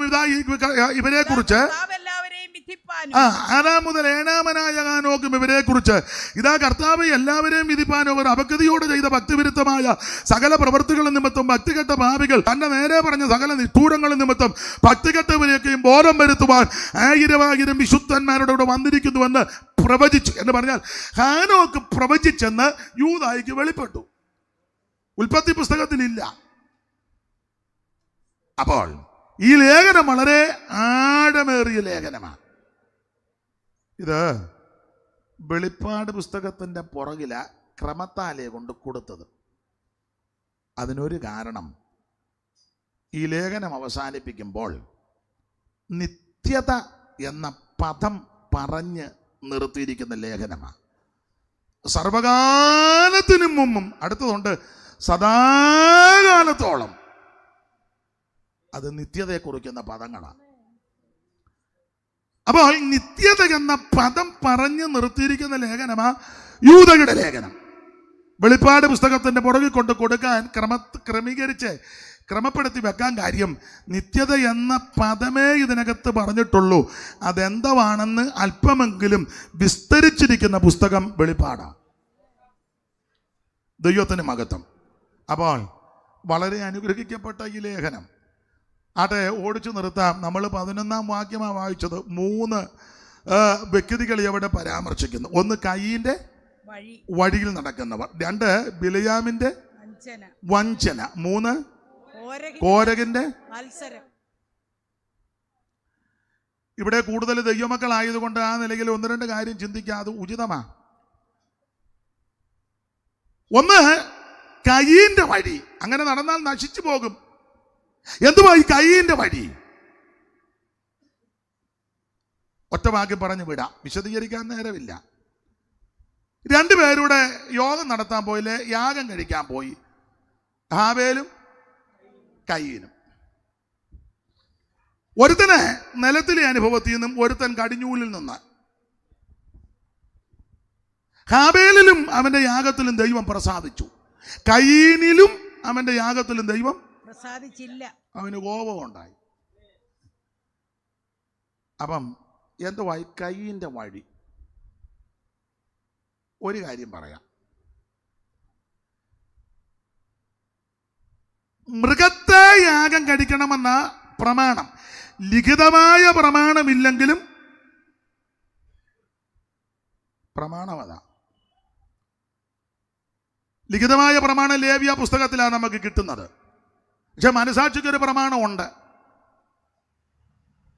ദൈവം കാണിച്ച മാതൃക പോലെ അനുഷ്ഠിക്കുന്ന പ്രമാണമുണ്ട്.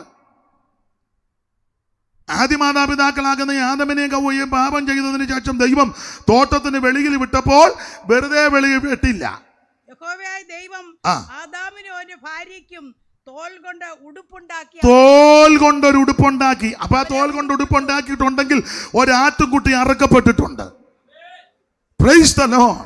അതുകൊണ്ടാണല്ലോ വെളിപ്പാട് പുസ്തകത്തിൽ ഒരു പരാമർശം, ലോകസ്ഥാപനം മുതൽ അറുക്കപ്പെട്ട ലോകസ്ഥാപനം മുതൽ. അപ്പോൾ അമ്മ അഡ്ജസ്റ്റ് ചെയ്തൊക്കെ കാര്യം പരിഹരിക്കാൻ നോക്കി. അത്തിയല കൊണ്ട് അമ്മാമ്മയ്ക്ക് ഒരു മിടിയും അച്ചായനൊരു വെറുമൂടയും ഒക്കെ തള്ള പരുവത്തിനാക്കി. പക്ഷെ അതൊന്നും എന്തുവാ സക്സസ് ആയില്ല. ഒരു ഇംഗ്ലീഷ് ഇരിക്കട്ടെ. തെറ്റിയോ?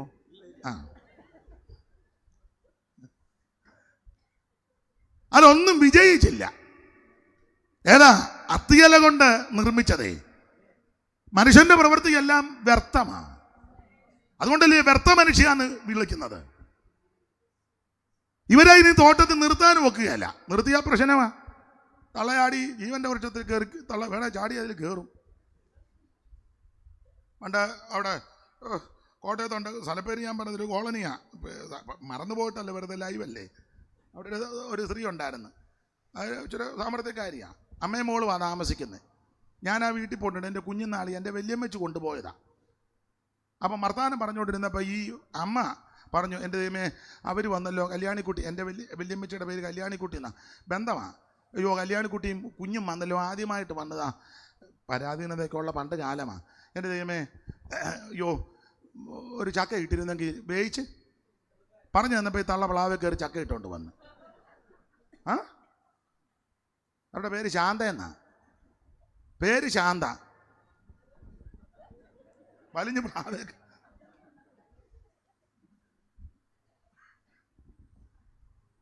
ചക്ക ഇട്ട് എൻ്റെ വല്യമ്മച്ചിയുടെ കൂടി ആ ചക്ക അടത്തി പറക്കി. അന്നേരം അവിടുത്തെ വല്യമ്മച്ചി പറഞ്ഞു, അയ്യോ തേങ്ങ ഇല്ലല്ലോടി. അന്നേരം അവർ തെങ്ങ കയറി. നടന്ന കാര്യമായി പറഞ്ഞ് എന്ന് പറഞ്ഞതുപോലെ തോട്ടത്തിന് വെളിയിൽ വിട്ടില്ലെങ്കിൽ ഈ അമ്മ മിക്കവാറും ജീവവൃക്ഷത്തിന്റെ ഫലം പറിച്ചു തിന്നാൻ.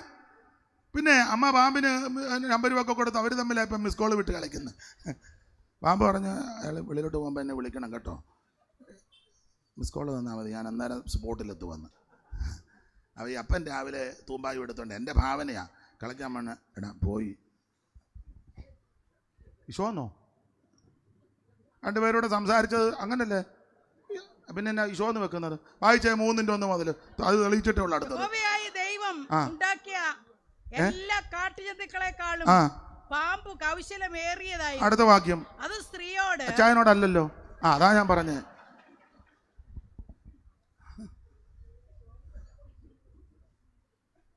അത് സ്ത്രീയോട് തോട്ടത്തിലെ യാതൊരു വൃക്ഷത്തിന്റെ ഫലവും നിങ്ങൾ തിന്നരുതെന്ന് ദൈവം വാസ്തവമായി കൽപ്പിച്ചിട്ടുണ്ടോ എന്ന് ചോദിച്ചു. സ്ത്രീ പാമ്പിനോട്. അവര് തമ്മിലാ ഇപ്പൊ സംഭാഷിക്കുന്നേ. പുള്ളി ഇങ്ങനെ കസേര ഇരിക്കുന്നേ ഉള്ളു, അല്ലാതെ മിക്കടത്തും അങ്ങനെ കേട്ടോ. പാവത്താന് ഇടയ്ക്കിടയ്ക്ക് ഒരേ കാപ്പിയും കൊടുക്കും.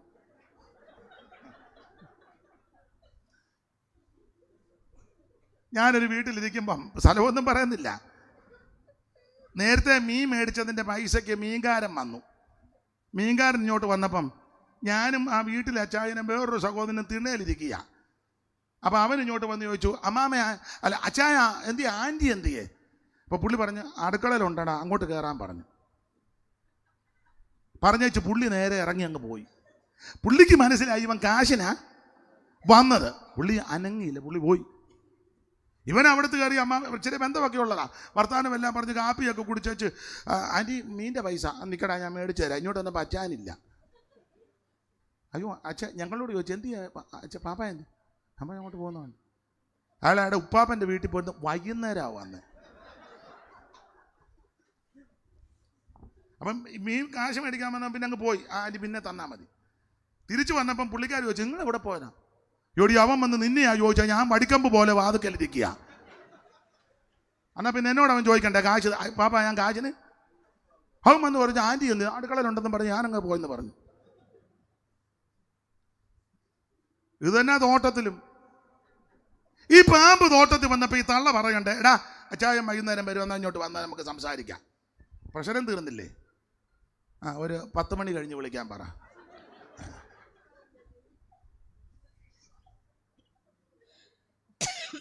പാമ്പ് വന്നപ്പോ ഇത് പറഞ്ഞാ പോരെ? വൈകുന്നേരം വെയിലാറുമ്പോ അച്ചായനും വരും, പുള്ളിയും വരും, നമുക്ക് എല്ലാവർക്കും കൂടെ ഒന്നിച്ചിരുന്ന് ഇത്രയും പ്രശ്നം വരികയല്ലായിരുന്നു. അല്ല, ന്യായമായ ചിന്തയല്ലേ? അപ്പൊ ഈ തള്ള പറഞ്ഞ്, പുള്ളി എപ്പോഴേലും വരട്ടെ, നീ കാര്യം പറയാൻ പറഞ്ഞു. പുള്ളിയോട് പറഞ്ഞാലും പുള്ളി എന്നോട് ചോദിക്കാതെ ഇവിടുന്ന് അണിവരിൽ പോലും. അതല്ലേ ഈ വെട്ടിനകത്ത് വന്ന് വീണേ. അപ്പൊ ചുരുക്കി പറഞ്ഞാൽ വിസ്തരിക്കുന്നില്ല, രണ്ടുപേരെയും തോട്ടത്തിന് വെളിയിലാക്കിയപ്പോൾ ഇവരുടെ നാണം മറയ്ക്കുവാൻ, ഇവരെ അവൻ സ്നേഹിച്ചത് കൊണ്ട്, ഇവരെ അവൻ ദൈവം കരുതിയത് കൊണ്ട് ഒരു അവൻ മൃഗത്തെ അറുത്ത് തോലുടിപ്പിച്ചു. അത് വളരെ ശാന്തമായി നമ്മെ പഠിപ്പിക്കുന്നത് ഒരു യാഗം നടന്നിട്ടുണ്ട്. ഇത് ആദമും ഹവ്വയും തൻ്റെ മക്കളോട് പറഞ്ഞു കാണണം, പറയും. ഇതിനനുസരിച്ച് ചെയ്യണ്ടായോ? നമുക്ക് പ്രമാണം തന്നിട്ടില്ലെങ്കിലും മനസാക്ഷിക്കൊരു പ്രമാണമില്ലേ? ദശാംശം കൊടുക്കണമെന്ന പ്രമാണം പിന്നത്തേതിൽ വരിക. പക്ഷെ അതിനു മുമ്പേ അബ്രഹാം ദശാംശം കൊടുത്തു. ഹോമയാഗത്തിന്റെയും പാപയാഗത്തിന്റെയും അകൃത്യയാഗത്തിന്റെയും പ്രമാണം ലേവ്യ പുസ്തകത്തിലാണ് കാണുന്നെങ്കിലും അതിന് മുമ്പ് ഒരു പ്രമാണമുണ്ട്. അപ്പോൾ ഇതുവർ ചെയ്തില്ല. രണ്ടുപേരെയും തോട്ടത്തിന് വെളിയിലാക്കി. ദൈവത്തിന് മഹത്വം. അപ്പൊ ഈ ഹാബേല് ഈ പ്രമാണം അനുസരിച്ച ഒരു കടിഞ്ഞൂലിനെ കൊണ്ടുവന്ന് മൃഗത്തെ രക്തം ചൊരിയണം. ഹാബേൽ അത് ചെയ്തു. കയീൻ നിലത്തിലെ അനുഭവം, കൃഷിയാ പുള്ളിക്ക്, കൃഷി നിലത്തിലെ അനുഭവം. നമ്മുടെ നാടൻ ഭാഷ പറഞ്ഞാൽ കേരളത്തിലെ രീതി വെച്ചാ പറഞ്ഞത് ചേനയും കാച്ചിലും ചേമ്പും മധുരക്കിഴങ്ങും പിന്നെ എന്തുവാ ചീനി എന്നൊക്കെ അടൂർ സൈഡിൽ പറഞ്ഞ കപ്പ, ഇതൊക്കെ ആയിരിക്കാം കൊണ്ടുവന്നത്. പച്ചക്കറി ഉണ്ടേ അതുമൊക്കെ കൊണ്ടുവന്ന് നിരത്തി വെച്ചിരിക്കുക. ഇന്നത്തെ കയ്യിലാണ് എല്ലാത്തിൻ്റെയും ഫോട്ടോ എടുത്ത് എല്ലാവർക്കും ഞങ്ങൾ വർഷിപ്പ് തുടങ്ങാൻ പോവുക. ഇതാണ് ചേമ്പ്. അപ്പൊ ഈ ഹാബേല് പറഞ്ഞു കാണും, അച്ചാച്ചാ ഇതല്ല ആരാധനയ്ക്ക് കൊണ്ടുവരേണ്ടത്, അങ്ങനെയുള്ള ഒരെണ്ണത്തിനെ കൊണ്ടുവരണേ. കയ്യിന്റെ വഴിയായി പറഞ്ഞു വരുന്നത്. അപ്പൊ കയ്യും പറഞ്ഞു കാണും, എൻ്റെ കയ്യിൽ ഇപ്പൊ ഇതേ ഉള്ളൂ, ഇഷ്ടമുണ്ട് സ്വീകരിച്ചാൽ മതി. എൻ്റെ കയ്യിൽ ഇപ്പൊ ഇത്, നമ്മൾ പറയത്തില്ലേ വെള്ളമില്ലാത്തടത്ത് ഞാൻ എങ്ങനെയാടാ മുങ്ങുന്നേ? എൻ്റെ കയ്യിലുള്ളതല്ലേ എനിക്ക് കൊണ്ടുവരാൻ പറ്റുള്ളൂ. കയ്യിൻ്റെ വഴി ഇതാ. എൻ്റെ കയ്യിലുള്ളതല്ലേ എനിക്ക് കൊണ്ടുവരാൻ പറ്റൂ. എൻ്റെ കയ്യിൽ ഇതേ ഉള്ളൂ, അത് ഞാൻ കൊണ്ടുവന്നു. നിന്റെ കയ്യിലുള്ളത് നീ കൊണ്ടുവന്നു. എൻ്റെ അമ്മായിയമ്മയും മരുമകളോട് വഴക്കുണ്ടാക്കിയപ്പം അപ്പൻ മോനോട് പറഞ്ഞു, എടാ അവളെ ശാസിക്കാൻ. ഉടനെ അവൻ പറയാ, അച്ഛൻ്റെ ഭാര്യയെ കാര്യമാണ്, എനിക്ക് എൻ്റെ ഭാര്യയെ. അങ്ങനെയുണ്ട്. കയ്യിന് പറയുന്നതിന്റെ ആശയം എന്താ? എൻ്റെ കയ്യിൽ ഇതേ ഉള്ളൂ, ഇഷ്ടമുണ്ട് സ്വീകരിച്ചാൽ മതി, ഇല്ലാത്തത് അങ്ങനെ ഞാൻ കൊണ്ടുവരുന്നേ. ഇതാ കയ്യിന്റെ വഴി. ഇപ്പൊ നിങ്ങൾ ചിന്തിക്കുക, ഇതെന്തിനാ ഇപ്പൊ ഇവിടെ പറയാം. ആരാധനയ്ക്ക് വരുമ്പോൾ നമുക്കൊരു പ്രമാണമുണ്ട്. ന്യായപ്രമാണപ്രകാരം ആരാധനയ്ക്ക് ഒരു പ്രമാണം. പുതിയ നിയമത്തിന്റെ ആരാധനയ്ക്ക് വ്യവസ്ഥയുണ്ട്, ക്രമമുണ്ട്. ഉചിതമായിട്ടും ക്രമമായിട്ടും. എന്തുവാ ഇതിനകത്തെ ക്രമം? ഒരു വാക്യം വായിച്ചേ, 14:26 കൊരിന്ത്യർക്ക് എഴുതിയ 1-ാം ലേഖനം 14:26 വായിര്. നിങ്ങൾ കൂടി വരുമ്പോൾ അല്ലല്ല, നന്നായിട്ട് വായിര്. 26 നിങ്ങൾ കൂടി വരുമ്പോൾ നന്നായിട്ട് വായിക്കേ. ആകയാൽ ചേർത്ത് വായിക്കണം. ആകയാൽ എന്ത്? സഹോദരന്മാരെ, നിങ്ങൾ കൂടി വരുമ്പോൾ ഓരോരുത്തന് സങ്കീർത്തനമുണ്ട്, ഉപദേശമുണ്ട്, വെളിപ്പാടുണ്ട്, അന്യഭാഷയുണ്ട്, വ്യാഖ്യാനമുണ്ട്. അപ്പൊ ഇതല്ല ആരാധനയുടെ ക്രമമുണ്ട്, വ്യവസ്ഥ. ഒന്നിച്ചു കൂടുമ്പോഴേ ആരാധനയ്ക്ക് വരുമ്പം വ്യവസ്ഥയാ. നമ്മുടെ രീതി വെച്ച് വചനത്തിന്റെ അടിസ്ഥാനത്തിൽ പാട്ടുണ്ട്, പ്രാർത്ഥനയുണ്ട്, സ്തോത്ര പ്രാർത്ഥനയുണ്ട്, കൈയടിക്കും, ആത്മശക്തിയിൽ നൃത്തം ചെയ്ത് ദൈവത്തെ ആരാധിക്കും, അന്യഭാഷ പറഞ്ഞ് ദൈവത്തെ മഹത്വപ്പെടുത്തും, സങ്കീർത്തനമുണ്ട്, പ്രബോധനമുണ്ട്, ഉപദേശമുണ്ട്, അന്യഭാഷയുണ്ട്, വിവിധ ഭാഷയുണ്ട്, വ്യാഖ്യ, ഇതെല്ലാം ഇതിനകത്തുണ്ട്. പക്ഷേ കയ്യിന്റെ വഴിക്കാർ സഭയ്ക്കകത്തിപ്പോ ഉണ്ട്. കൈയടിക്കത്തില്ല. എല്ലാവരും പാടുമ്പോൾ കൈയടിക്കണം. നമ്മൾ കൈയടിക്കാം. ഞാനിപ്പോ ഇങ്ങനെ ഇതാ കയ്യിന്റെ വഴി. ഇങ്ങനെ പോയാൽ നീ നശിക്കും.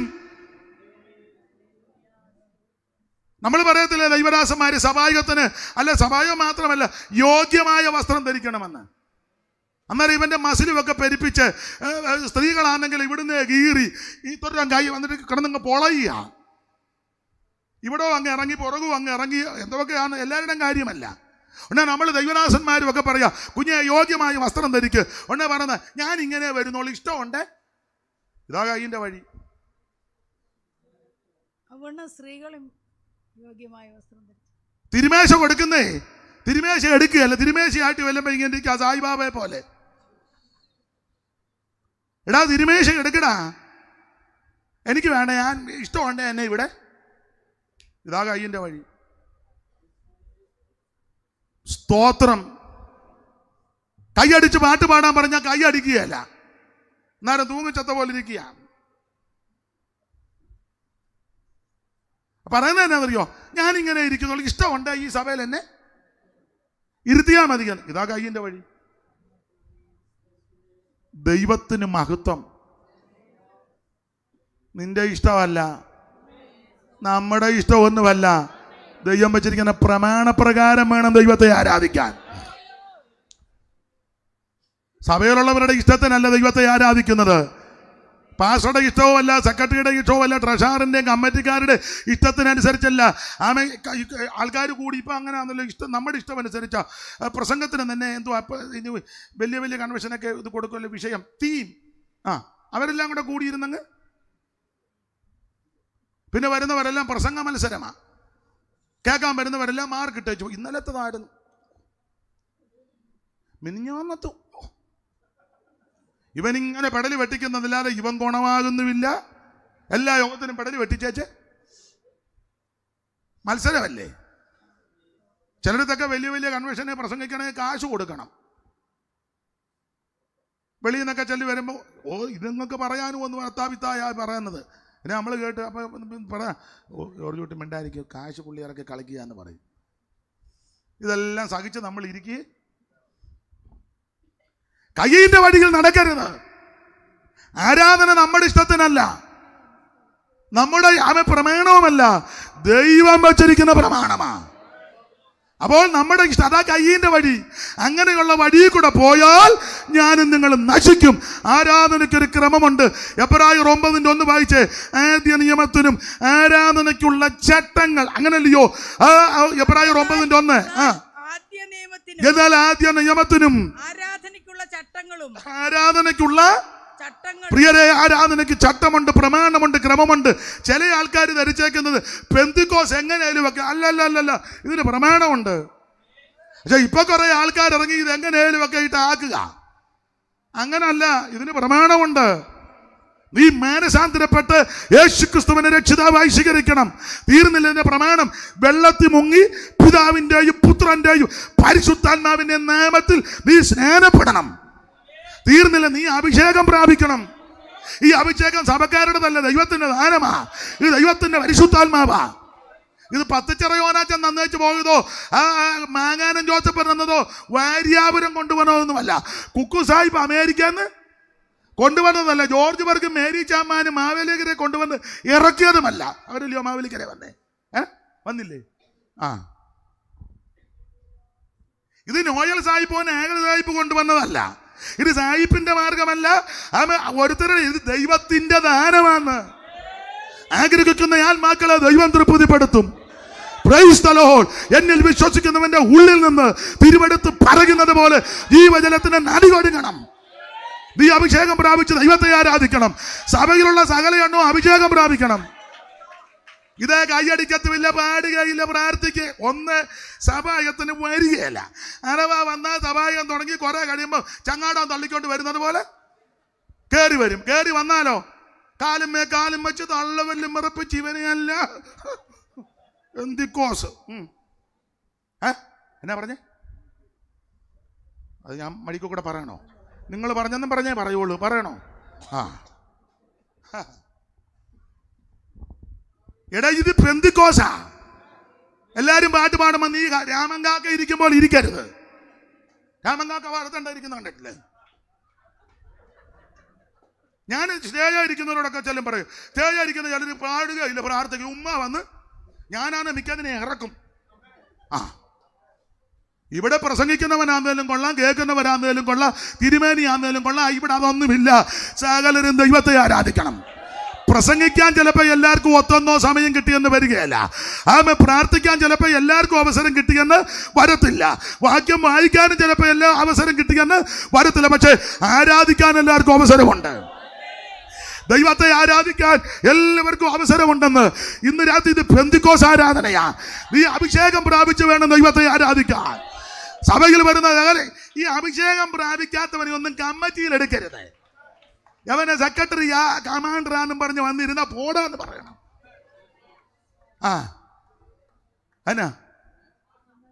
എന്നാ കൊച്ചുണ്ണിച്ചാൻ്റെ അഭിപ്രായം എന്നാ? ഒരഭിപ്രായം ഇല്ലേ ഇപ്പം? അഭിഷേകം പ്രാപിക്കണം.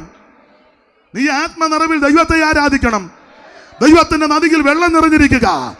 ആഗ്രഹിക്കുന്ന ആത്മാക്കളെ ദൈവം തൃപ്തിപ്പെടുത്തും. ഒരു നദിയുണ്ട്, അതിന്റെ തോടുകൾ ദൈവനഗരത്തെ, അത്യുന്നതന്റെ വിശുദ്ധ നിവാസത്തെ സന്തോഷിപ്പിക്കുക. ദൈവത്തെ മഹത്വപ്പെടുത്തണം. ആളുകൾ ചിരിക്കരുത്, ആളുകൾ ചിരിക്കരുത്. ഇത് പെന്തിക്കോസ്. ഇതിന് പ്രമാണമുണ്ട്, ഇതിന് വ്യവസ്ഥയുണ്ട്. Praise the Lord. കൈയടിക്കുകയും പാടുകയും പ്രാർത്ഥിക്കുകയും ആരാധിക്കുകയും ദൈവത്തെ മഹത്വപ്പെടുത്തുകയും ചെയ്യണം. ഹല്ലേലൂയ. അന്ത്യകാലം വന്നെടുത്തു. പെന്തക്കോസ്തീൻ വേലയാണ് അന്ത്യകാലം. കോസ്തീൻ വേലയാണ് ചന്തമോടെ. സ്വന്തം നാട്ടിൽ പോയിടാം ചന്തമോടെ. ഓ വീണ്ടെടുക്കപ്പെട്ട കൂട്ടമേ, വേഗമുണർന്നു രക്ഷകന്റെ വേല ചെയ്യുവീ. ഓ വീണ്ടെടുക്കപ്പെട്ട കൂട്ടമേ, ഓ വേഗമുണർന്നു രക്ഷകന്റെ വേല ചെയ്യുവീ. അല്പകാലം മാത്രമേയുള്ളൂ, എത്ര വേഗം കൃത്യമായി വേല തീർത്തിടാം. ഓ അല്പകാലം മാത്രമേയുള്ളൂ, എത്ര വേഗം വേല തീർത്തിടാം. ഓ എത്ര നല്ല ലഭിച്ചിടുമോ അത്ര നാളും രക്ഷകൻ. ഓ എത്ര നല്ല ലഭിച്ചിടുമോ അത്ര നാളും രക്ഷകൻ. ഓ പുത്രത്വത്തിനാത്മാവാണ് ശക്തിയായി പുത്രത്വത്തിൽ ഓ വീണ്ടെടുക്കപ്പെട്ട കൂട്ടമേ, വേഗമുണർന്നു രക്ഷകന്റെ വേല ചെയ്യുവേ.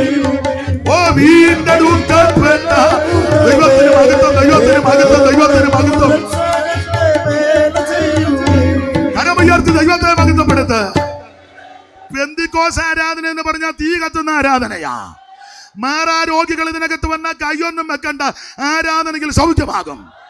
ഭൂതബാധയുള്ളവർ വന്നാൽ എവിടുന്നാ വരുന്ന പേരെന്നാന്നൊന്നും ചോദിക്കണ്ട, അത് തന്നെ വിട്ടുപോകും. പട്ടി പേപ്പട്ടി കടിച്ചവർ വന്നിട്ടുണ്ട്, അവർ സൗഖ്യമായിട്ടുണ്ട്. പട്ടിയത്ത് പോയി കട്ടികടി ഏറ്റ ആള് രക്ഷപ്പെട്ടു. മൂർഖം പാമ്പ് കൊത്തി പാമ്പ് ചത്തു, ആള് രക്ഷപ്പെട്ടു. അതാ പെന്തിക്കോസ് ആരാധന. അഭിഷക്തന്മാർ ആത്മനിറവിൽ നിന്റെ ശിരസി കൈവച്ചാൽ സകല കെട്ടും പൊട്ടും. ഒരു ആഭിചാരവും നിനക്ക് പറ്റത്തില്ല, ഒരു ലക്ഷണമെത്തിക്ക് ഫലിക്കത്തില്ല. ഇന്ന് രാത്രി അനുഭവിക്കുന്ന ദൈവമക്കൾ ദൈവത്തിന് മഹത്വം കൊടുക്ക. ഓ ദിപികമനപടമന ദിരിപികമനപടമന.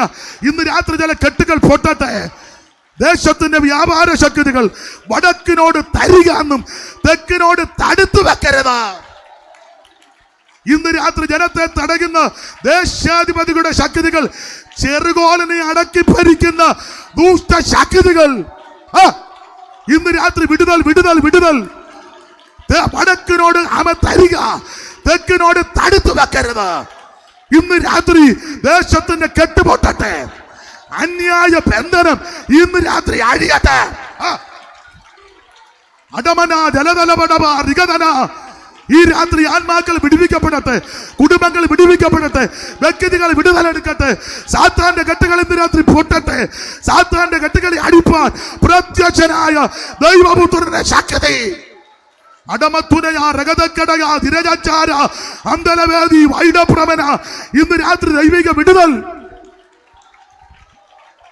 ദൈവത്തെ മഹത്വപ്പെടുത്ത്, ദൈവത്തെ ആരാധിക്ക്. ഇന്ന് രാത്രി ദുഷ്ട വ്യാപാരങ്ങൾ കൃപ കൃപ ദേശത്തിന്റെ പള്ളക്കാടുകളെ ഇളക്കട്ടെ. ദേശത്തിന്റെ പള്ളക്കാടുകൾ ഇളകട്ടെ. ആഭിചാരത്തിന്റെ ശക്തികൾ അടിക്കട്ടെ. ദേശം കൈയടക്കി വെച്ചിരിക്കുന്ന, ദേശത്തെ പിടിച്ചു വെച്ചിരിക്കുന്ന ദുരാത്മ വ്യാപാരങ്ങൾ ഇന്ന് രാത്രി അടിയട്ടെ. ഓടാറ സന്തല ജലാധാര അടമന ദുരബലപടമന. ഇന്ന് രാത്രി വന്നന പോലെ തിരിച്ചു പോകരുത്. ഇന്ന് രാത്രി വന്നന പോലെ പോകരുത്. നീ സൗഖ്യം പ്രാപിച്ചു തിരിച്ചു പോകണം. നിന്റെ അമൻ അസ്ഥിക്കകത്ത് രക്തത്തിനകത്ത് ഇരിക്കുന്ന രോഗബന്ധനം ഇന്ന് രാത്രി അടിയട്ടെ. അടൽക്കന ദുരൽക്കട ധിരപടബലപട അന്തര വിരിവികബലപടമന. വിടുതൽ വിടുതൽ വിടുതൽ വിടുതൽ വിടുതൽ ദൈവിക വിടുതൽ. ഓ കൃപ.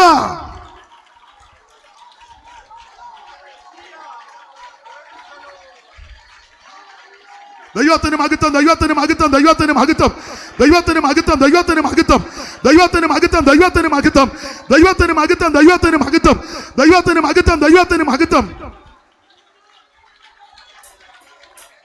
ഓ ജീസസ്, നന്ദി കർത്താവേ, നന്ദി കർത്താവേ. ദൈവത്തിന് മഹത്വം, ദൈവത്തിന് മഹത്വം. ഈ സഭ വിടുവിക്കപ്പെടട്ടെ. ഈ സഭയിൽ ആത്മാക്കൾ വരട്ടെ.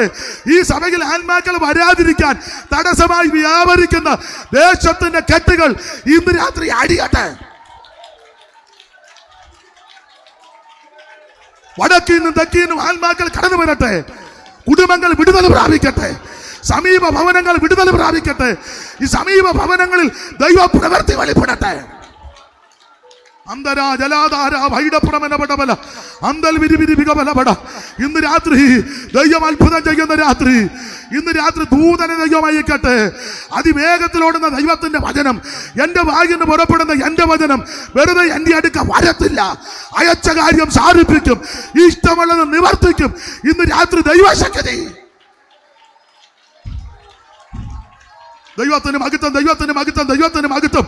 ജനത്തെ അനുഗ്രഹിച്ച് പ്രാർത്ഥിക്കുന്നു, ജനത്തെ അനുഗ്രഹിച്ച് പ്രാർത്ഥിക്കുന്നു. ദേശത്തെ വിടുവിക്കണമേ, ആത്മാക്കളെ തരണമേ, കുടുംബങ്ങളെ വിടുവിക്കണമേ. ദേശത്തിന് കെട്ട് ഇന്ന് രാത്രി പൊട്ടട്ടെ.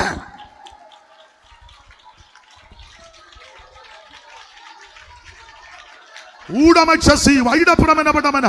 ദൈവത്തിന് മഹത്വം, ദൈവത്തിന് മഹത്വം, ദൈവത്തിന് മഹത്വം, ദൈവത്തിന് മഹത്വം, ദൈവത്തിന് മഹത്വം.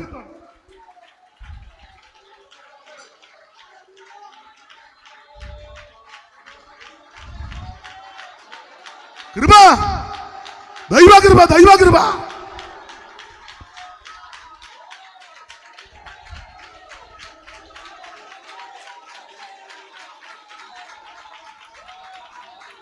ഇന്ന് രാത്രി ദൈവിക വിടുതൽ, ദൈവിക വിടുതൽ. എല്ലാ കെട്ടുകൾ ഇന്ന് രാത്രി പൊട്ടട്ടെ. ആ വിചാരത്തിന്റെ മന്ത്രവാദത്തിന്റെ ദേശാധിപതിയുടെ ശക്തികൾ എല്ലാം ഇന്ന് രാത്രി അഴിഞ്ഞു മാറട്ടെ.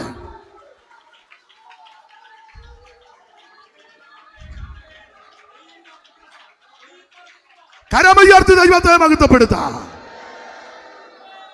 ഞാൻ പറഞ്ഞ സമയം കഴിഞ്ഞത് കൊണ്ട് അങ്ങ് നിർത്തുക. എനിക്കൊരു 2 മണിക്കൂറൂടെ സംസാരിച്ചാൽ കൊള്ളാമെന്നുണ്ട്. എന്നാലും നിങ്ങൾക്ക് ദൂരെയൊക്കെ പോകേണ്ടവരുണ്ട്. ഇതുവരെ എന്നെ കേട്ടിരുന്ന എല്ലാവർക്കും നന്ദി, ക്ഷണിച്ചവർക്കും നന്ദി. ആരും നശിച്ചു പോകരുത്. നശിച്ചു പോകാതിരിക്കാൻ പുത്രനെ ചുംബിക്കണം, യേശുവിനെ രക്ഷിതാവായി സ്വീകരിക്കണം, സ്നാനപ്പെട്ട് കർത്താവിനോട് ചേർന്ന് സഭയോട് ചേരണം, അഭിഷേകം പ്രാപിക്കണം, വേർപാട് പാലിക്കണം, തിരുമേശ എടുക്കണം, കൂട്ടായ്മ ആചരിക്കണം, പ്രാർത്ഥന കഴിക്കണം. ഓരോ ദിവസവും മാനസാന്തരപ്പെട്ട് ദൈവത്തോടും മനുഷ്യരോടും കുറ്റമറ്റ മനസ്സാക്ഷിയോടെ ജീവിച്ച് വേഗം വരുന്ന കർത്താവിനെ എതിരേൽക്കാൻ ഒരുങ്ങുകയും വരവിൽ കൈവിടപ്പെടുകയും ചെയ്യരുത്. വീഴാതെ വണ്ണം നമ്മളെ സൂക്ഷിക്കുന്നൊരു ദൈവമുണ്ട്. ആ കർത്താവിനെ സേവിച്ചും ആരാധിച്ചും പോകുവാൻ ഏവർക്കും ദൈവം കൃപ നൽകട്ടെ എന്ന് ആശീർവദിച്ചും ഓർപ്പിച്ചും